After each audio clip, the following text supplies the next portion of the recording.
Excellences, distingués invités, Mesdames et Messieurs, bonsoir. À l'occasion de cette clôture de cette quinzaine de la francophonie ici à Nairobi, Kenya, je voudrais tout d'abord remercier Son Excellence Monsieur l'Ambassadeur de Suisse de sa gentillesse et de sa générosité de nous recevoir ce soir. J'interviens ici en tant que consul honoraire de la République de Madagascar et nouveau président d'honneur de la francophonie à Nairobi. Mon intervention fait suite au succès du 16e sommet de la francophonie que mon pays, Madagascar, a abrité du 19 au 27 novembre 2016. Conformément aux missions de l'Organisation internationale de la francophonie, qui sont 1. Promouvoir la langue française et la diversité culturelle et linguistique. Promouvoir la paix, la démocratie et les droits de l'homme. Appuyer l'éducation, la formation, l'enseignement supérieur et la recherche. Développer la coopération au service du développement durable. Je suis fier de dire que l'Organisation internationale de la francophonie est en voie de réaliser les missions submentionnées.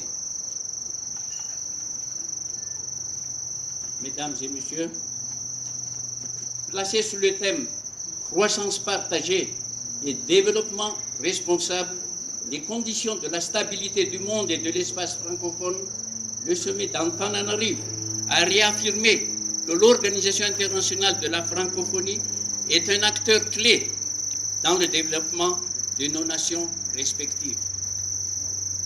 À l'issue de ce sommet, les chefs d'État, les chefs de gouvernement ont adopté, conformément au thème du sommet, la déclaration d'Antananarivo.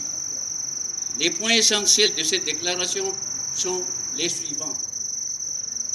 Les valeurs francophones au service d'une mondialisation harmonieuse et d'un monde plus stable. Croissance partagée et développement durable et responsable, un lien indissociable. Le développement durable et responsable et l'énergie pour tous constituent les principaux défis de demain.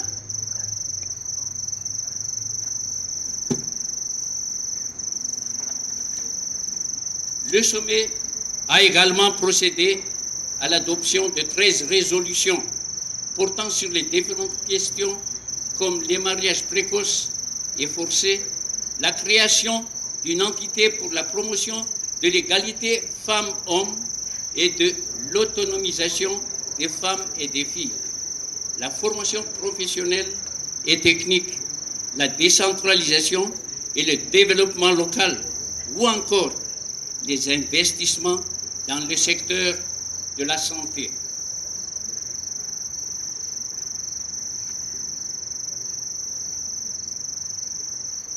Excellences, Mesdames et Messieurs, je voudrais ici réitérer la joie de mon pays en abritant ce sommet.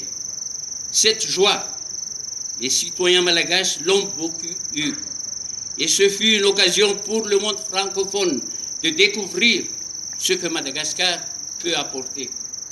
En conclusion, je voudrais ici citer un mot du message de Son Excellence, M. Yerra Djonar-Mapian, le président de la République de Madagascar, dans son message à l'occasion de la Journée internationale de la francophonie.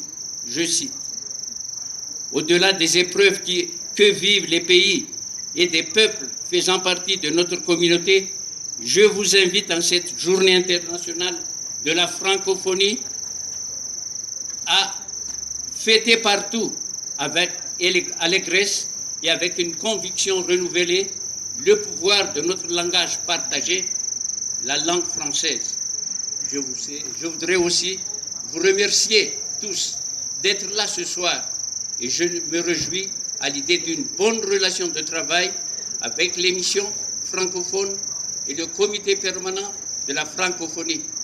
Je vous remercie.